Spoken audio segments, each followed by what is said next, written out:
नमस्कार.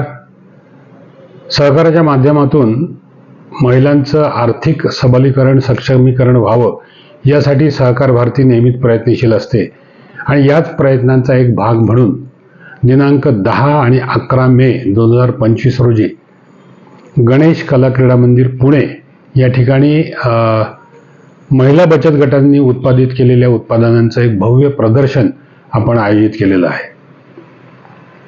या ठिकाणी या महिलांनी केलेली सर्व उत्पादनं विक्रीसाठी उपलब्ध आहेत. पुणेकरांनी जास्तीत जास्त या प्रदर्शनाला भेट द्यावी आणि याचा लाभ घ्यावा आणि महिलांच्या विशेषतः ग्रामीण भागातल्या महिलांसाठी आर्थिक मदतीचा एक भाग आपण बनावं अशी आमच्या या सहकार भारतीच्या वतीने मी आपणास विनंती करतो. धन्यवाद.